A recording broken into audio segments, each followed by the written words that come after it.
The notification popped up on my phone at 2:47 a.m. while I was reviewing quarterly reports in my home office. Facebook had tagged me in Jessica's latest social media masterpiece. A candid photo she'd taken of me waiting at the bus stop outside Mom's house after Sunday dinner, looking tired in my work clothes with my laptop bag slung over my shoulder.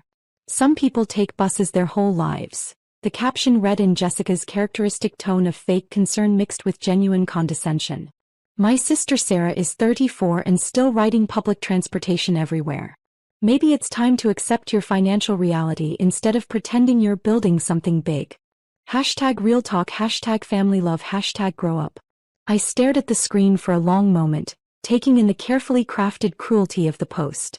Jessica had waited until after midnight to publish it, ensuring maximum visibility during the late-night social media scroll hours. She'd chosen the most unflattering angle possible, me hunched slightly forward under the weight of my laptop bag, squinting against the streetlight, looking every inch the defeated office worker she believed me to be. Within 6 hours, the post had 847 likes and 156 comments. I scrolled through them while sipping my morning coffee, each response more predictable than the last. So sad when people can't face reality. At least she's environmentally conscious. Some people just aren't meant for success. Jessica, you're so right to call this out. Someone needs to tell her the truth. This is what happens when you don't have realistic goals. Bus people stay bus people. That's just life. The cruelty was breathtaking in its casual efficiency. Dozens of people who'd never met me, didn't know my circumstances, and had no understanding of my life were enthusiastically agreeing that I was a failure who needed to accept reality. Jessica had weaponized social media to create a public humiliation that would follow me indefinitely, archived in the permanent record of the internet. My phone buzzed with text messages from various family members who'd seen the post. Cousin Mark had sent a laughing emoji followed by, "Harsh but fair, but someone needed to say it." Uncle Robert had forwarded the post to our family group chat with the comment, "Jessica's got a point. Some people need to hear hard truths." Even my Aunt Linda, usually the peacemaker, had liked the post. I set the phone aside and returned to the documents spread across my mahogany desk, filings, investment bank proposals, and market analysis reports that would have made Jessica's social media followers reconsider their hasty judgments. But they weren't meant to see those documents. Not yet. The IPO had been in development for 18 months. Williams Aviation Services had grown from a small regional helicopter company to a comprehensive transportation empire spanning emergency medical services, executive transport, cargo delivery, and tourism flights across 12 states. Our fleet of 127 aircraft generated $340 million in annual revenue, with projections showing potential for $500 million within 2 years of going public. Goldman Sachs had valued the company at $2.8 billion for the initial public offering, with early investor interest suggesting the actual trading price could reach $4.2 billion by the end of the first day. My 67% ownership stake would make me worth approximately $2.8 billion the moment the market opened. But Jessica didn't know any of that. Neither did the rest of my family. To them, I was just Sarah who took the bus, worked some mysterious transportation job, and lived modestly in a downtown apartment that they assumed represented the peak of my financial capabilities. The decision to keep my success private hadn't been about shame or fear. It had been about protection and strategy. Growing up, I'd watched my family's treatment of anyone who achieved something significant. They either demanded immediate financial support, found reasons to tear down the achievement as undeserved, temporary, or somehow fraudulent, or simply refused to believe it was real until forced to confront undeniable evidence. When I'd started the company 9 years ago with a single-used helicopter and a $200,000 loan, I'd made the strategic decision to let them believe I'd remained small. It had started as a necessity. The early years were genuinely precarious, and I couldn't afford to have family members asking for loans or expecting financial support while I was reinvesting every penny back into the business. But as the company grew, the secrecy had become something more sophisticated. It protected me from the constant pressure to fund family vacations, down payments, and emergency expenses that seemed to multiply whenever someone in our family came into money. More importantly, it protected me from their disbelief, their casual dismissal of anything that didn't fit their preconceived notions of what I was capable of achieving. It had been surprisingly easy to maintain the illusion. I kept my apartment in the downtown area.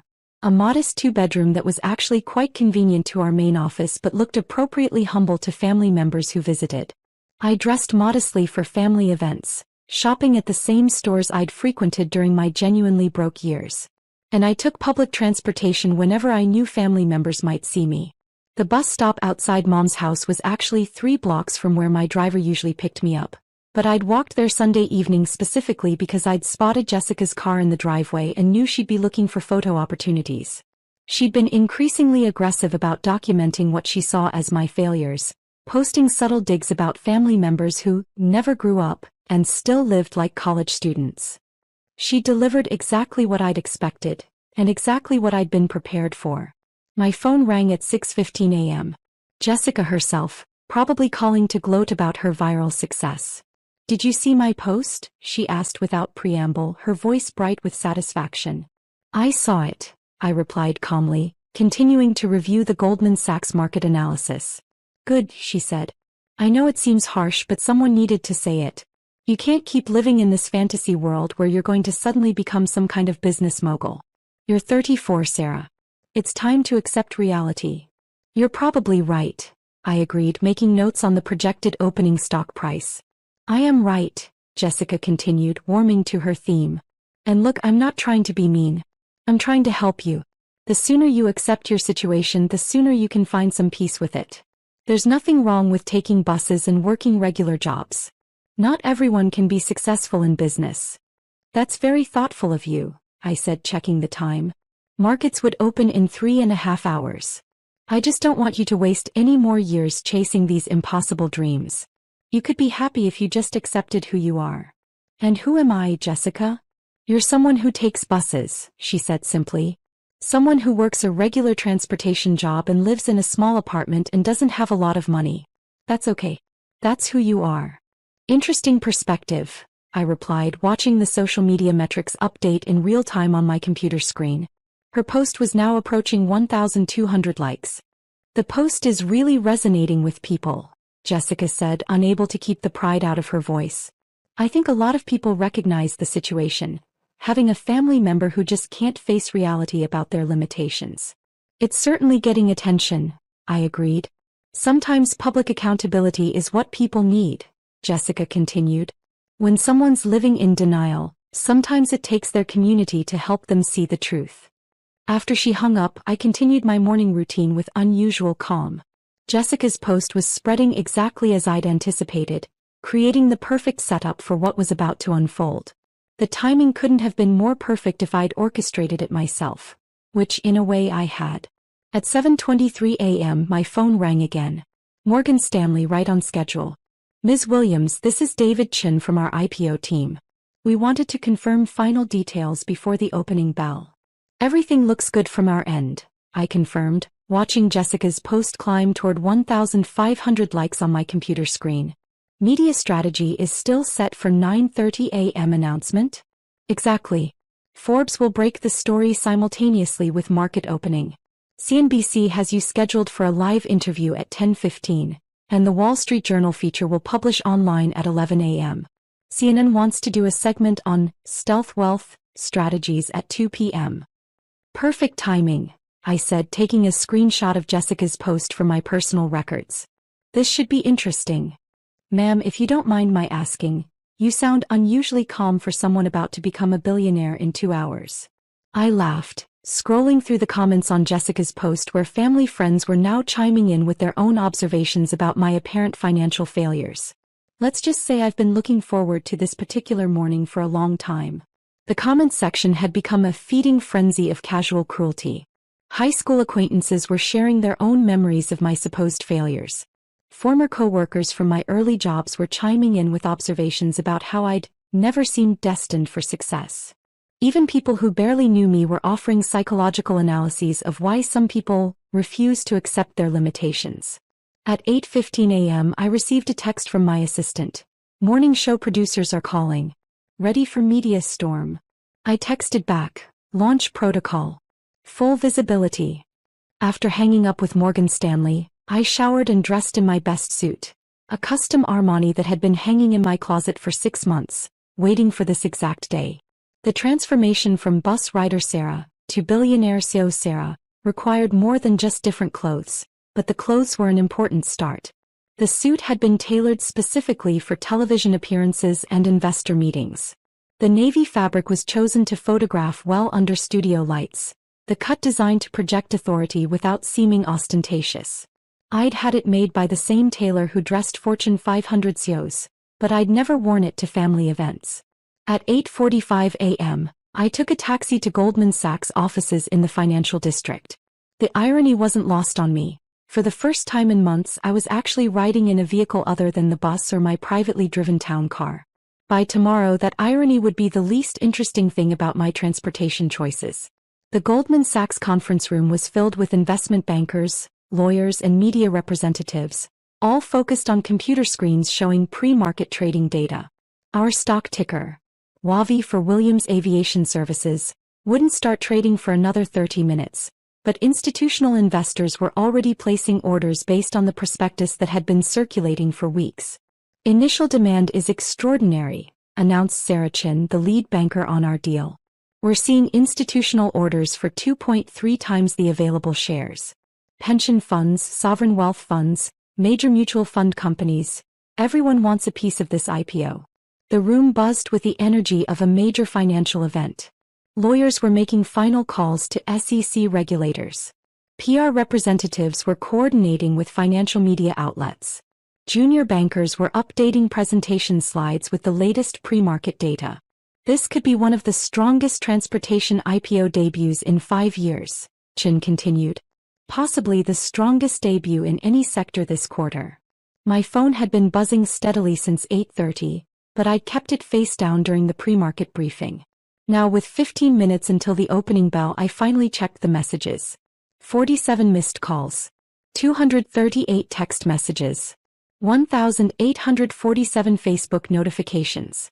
Jessica's post had exploded overnight, reaching 3,200 likes and 487 comments. But now the comments had taken a different tone. People were sharing news articles with headlines like, "Mystery Transportation Billionaire to Go Public Today," and "Williams Aviation Services, the quiet empire about to make noise." Someone had connected the dots. "Oh shit," read a comment from Jessica's college friend. "Is this the same Williams from that aviation company going public today?" Sarah Williams. Jessica, another friend, had written in all caps. "Check the news right now. Your sister is in Forbes." "Wait, is this the Williams Aviation IPO? Holy crap, Jessica, what have you done?" The most recent comment, posted just 8 minutes ago, was from my cousin Mark. "Hey Jessica, you might want to delete this post. Like right now." But Jessica hadn't seen the warnings yet. Her last activity was a heart eyes emoji on someone's compliment about her brave honesty in calling out family members who live in denial about their financial situation. At 9:25 a.m., every phone in the Goldman Sachs conference room started buzzing simultaneously. The major financial news outlets were preparing their coordinated announcement, synchronized with the market opening. At 9:29 a.m., Forbes published their article online, 1 minute ahead of schedule. Transport Empire IPO creates billionaire. Williams Aviation Services goes public, founder stake worth $2.8 billion. The article included a professional headshot I'd taken 3 months ago, showing me in a navy blazer standing in front of one of our newest helicopters. The caption read, "Sarah Williams, 34, founded Williams Aviation Services in 2015 with a single helicopter and a vision for comprehensive transportation solutions. Today's IPO values her company at $2.8 billion, making Williams one of the youngest female billionaires in the transportation sector." The article detailed our company's growth from a single aircraft startup to a multi-state operation serving hospitals, corporations, government agencies, and private clients. It highlighted our safety record, our innovative use of technology in helicopter dispatch and maintenance, and our expansion into new markets including urban air mobility and cargo delivery services. Williams has maintained an unusually low profile for a CEO of her stature, the Forbes reporter had written.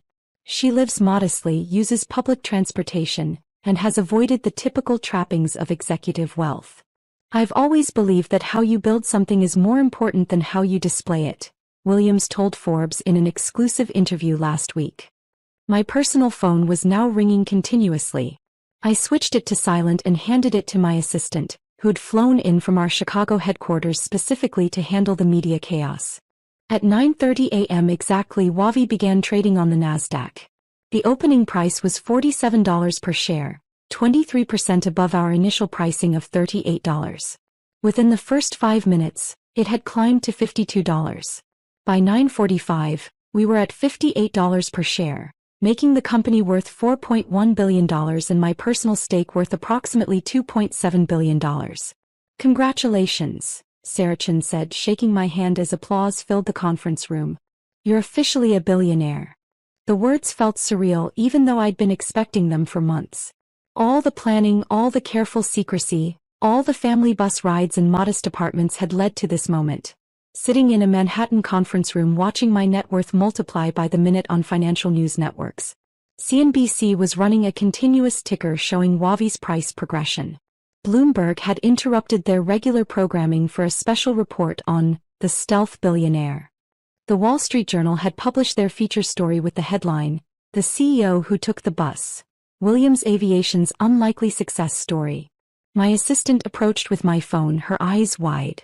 "Ms. Williams, you have 847 missed calls in the past 30 minutes. Your sister Jessica has called 23 times in the last 10 minutes alone. Should I start returning them?" "Just family calls for now," I said, accepting the phone. "Everyone else can go through our media relations team." The first call I returned was to Mom, who answered before the first ring finished. "Sarah." Her voice was high and strained, bordering on hysteria. "Sarah, is this real? Are you really the person in these news articles? Are you really worth billions of dollars?" "It's real, Mom," I confirmed, watching WAVI climb to $61 per share on the conference room monitors. "I'm sorry I didn't tell you sooner. I needed to keep it quiet until the IPO was finalized." But you take the bus," she said, as if this fact alone disproved everything she'd seen on the news. "You live in that little apartment. You wear regular clothes. You said you worked in transportation dispatch." "I do work in transportation," I said gently. "I own the transportation company. And I take the bus because it's environmentally responsible and gives me time to work during my commute. The apartment is downtown because it's convenient to our main office." "Your main office," she repeated faintly. "You have a main office." "We have offices in 12 cities, I explained. The headquarters is in Chicago, but I spend most of my time at the regional office here in town." There was a long silence before she spoke again.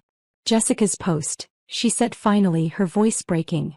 "Oh honey, Jessica's post. Everyone's seen it. Everyone knows what she said about you." "I saw it," I assured her. "Don't worry about Jessica. We'll work everything out." "She's been getting calls all morning," Mom continued. "Reporters, friends, people from high school, college roommates. Everyone wants to know about her sister, the billionaire. She's not taking it well." I could imagine. Jessica's entire identity was built around being the successful sister, the one with the nice car and the designer clothes and the social media-worthy lifestyle. She'd spent years positioning herself as the family success story while treating me as a cautionary tale. Having that narrative collapse publicly, through her own social media post, would be particularly devastating. "Is she okay?" I asked, surprising myself with genuine concern. "She locked herself in her bedroom," Mom said. "David's trying to get her to come out, but she won't even answer the door. She keeps saying she's ruined everything, that everyone thinks she's an idiot, that she's destroyed your relationship forever."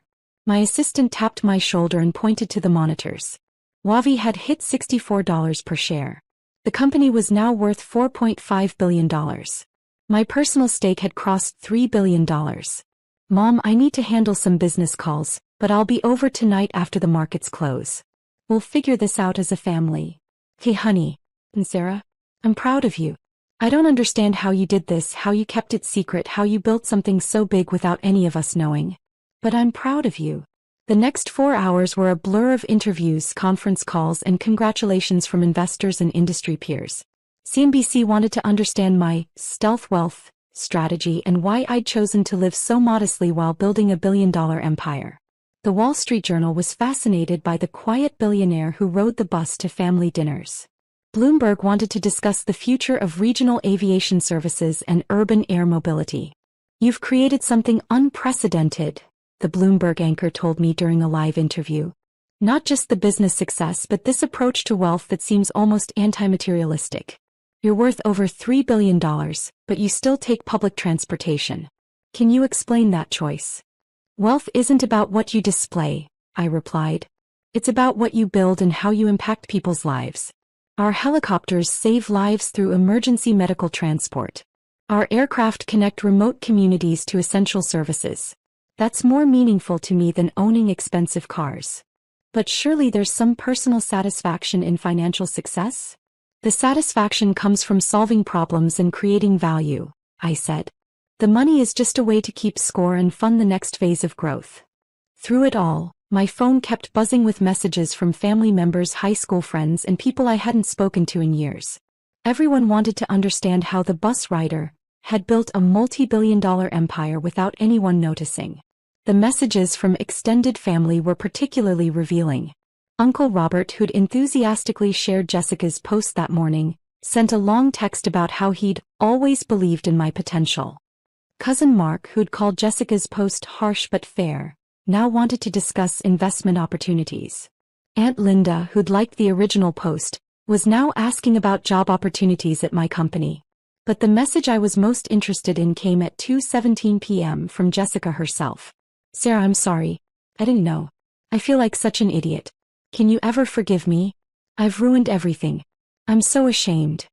I stared at the message for a long time, thinking about the years of family gatherings where Jessica had made similar comments, the assumptions and dismissals and casual cruelties that she treated as harmless family banter. The bus stop photo wasn't an aberration. It was the culmination of a pattern that had been building for years. But it was also my sister texting from her locked bedroom, probably crying and definitely humiliated by the viral nature of her mistake. And despite everything, despite years of dismissive comments and public embarrassment, she was still family. I typed back, "Nothing to forgive. Family dinner Sunday? I'll take the bus." Her response came immediately, "I'll pick you up. In whatever car you want me to buy you. Please.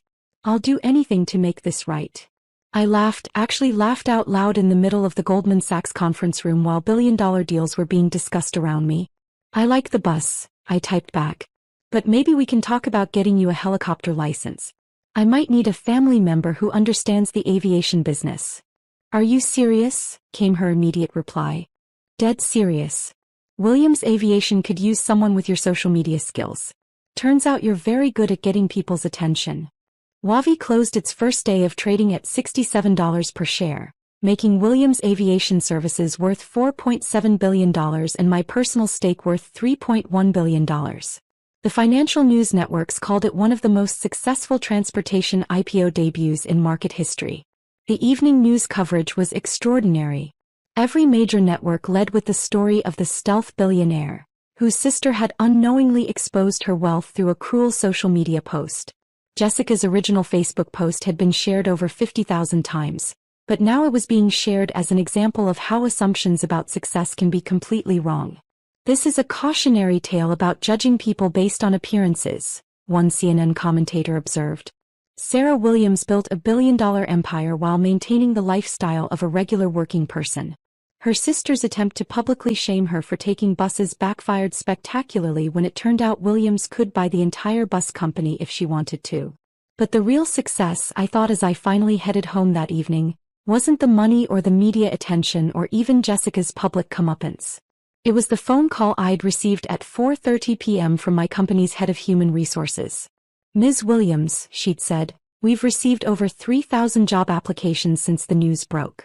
People are saying they want to work for a company led by someone who stays humble despite success. The applications are coming from MIT graduates, Harvard MBAs, former Google executives. Everyone wants to be part of what we're building." That was the real victory. Not the money, not the vindication, but the recognition that the values I'd tried to build into the company, substance over appearance, impact over image, long-term value over short-term gain, were resonating with people who shared those priorities. When I got home that night, there was a car in my apartment building's parking lot. Jessica's BMW, which suddenly looked very different to me now that I knew I could buy 100 of them without making a dent in my net worth.